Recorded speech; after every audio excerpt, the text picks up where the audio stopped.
Big screen studio ಅಕಾಡೆಮಿಯಲ್ಲಿ multimedia ಕೋರ್ಸ್ಗಳನ್ನು online ಮತ್ತು ಆಫ್ಲೈನ್ ಮೂಲಕ ಕಲಿಯಿರಿ. 100% ಉದ್ಯೋಗ ಮತ್ತು ಪ್ರಮಾಣ ಪತ್ರ ಪ್ರವೇಶ ಪ್ರಾರಂಭವಾಗಿದೆ. ಈಗಲೇ ಕರೆ ಮಾಡಿ. ನೋಡಿ, ನಮ್ಮ ಹೈಕೋರ್ಟ್ ಅವರಿಗೆ ಮಧ್ಯಂತರ ಜಾಮೀನು ಕೊಡುವಾಗ ಏನು ಬೇಲ್ ಕೊಡ್ತು, ಆ ಸಂದರ್ಭದಲ್ಲಿ ಕೊಟ್ಟ ಕಾರಣಗಳು ಕಾನೂನಿನಲ್ಲಿ ಊರ್ಜಿತ ಅಲ್ಲ.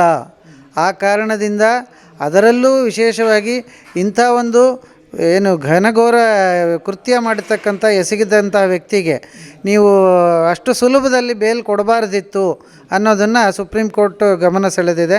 ಅದೇ ರೀತಿ ಸುಪ್ರೀಂ ಕೋರ್ಟ್ ಹೇಳಿದೆ ಯಾವ್ಯಾವ ಗೈಡ್ಲೈನ್ಸ್ನಲ್ಲಿ ನೀವು ಬೇಲ್ ಕೊಡಬೇಕು ಅನ್ನೋದನ್ನು, ಇದನ್ನು ಲ್ಯಾಂಡ್ ಮಾರ್ಕ್ ಜಡ್ಜ್ಮೆಂಟ್ ಅಂತ ಮಾಡಿ ಎಲ್ಲ ರಾಜ್ಯಗಳ ಹೈಕೋರ್ಟ್ಗಳಿಗೆ ಇದನ್ನು ಕೊಡಬೇಕು.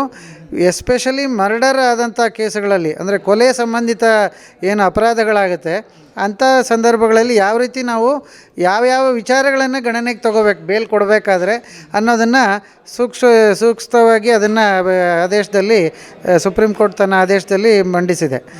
ಎರಡನೇ ವಿಚಾರ ಏನು ಅಂತಂದರೆ, ಮುಂದೆ ಅವ್ರಿಗಿರ್ತಕ್ಕಂಥ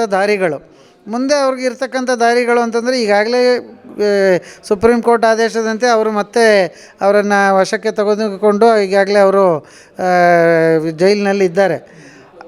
ಸುಪ್ರೀಂ ಕೋರ್ಟ್ ಇನ್ನೂ ಒಂದು ಮಾತು ಹೇಳಿದೆ ಆ ಆದೇಶದಲ್ಲಿ, ಏನಪ್ಪ ಅಂತಂದರೆ ಈ ಒಂದು ಪ್ರಕರಣ ಏನಿದೆ ಇದನ್ನು ವಿಶೇಷವಾಗಿ ಪರಿಗಣಿಸಬೇಕು.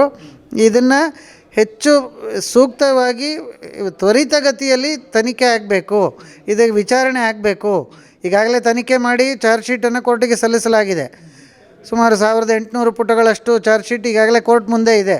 ಸೊ ಹೆಚ್ಚು ತ್ವರಿತವಾಗಿ ಇದನ್ನು ಮಾಡಬೇಕು. ಯಾಕೆ ಅಂತಂದರೆ ತಡ ಆದಷ್ಟು ಸಾಕ್ಷಿಗಳು ವೀಕ್ ಆಗೋ ಸಾಧ್ಯತೆ ಇರ್ತದೆ, ಅಥವಾ ಕೆಲವು ಸಾಕ್ಷಿಗಳು ಪ್ರತಿಕೂಲ ಸಾಕ್ಷಿಗಳಾಗಿ ಟರ್ನ್ ಆಗೋ ಸಾಧ್ಯತೆ ಇರುತ್ತೆ.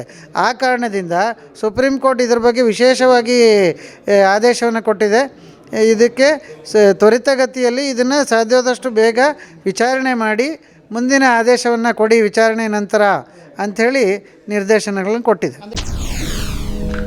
SSTV ಸಿನಿಮಾ ಜಗತ್ತಿನ ಕ್ಷಣ ಕ್ಷಣದ ಸುದ್ದಿಯೊಂದಿಗೆ.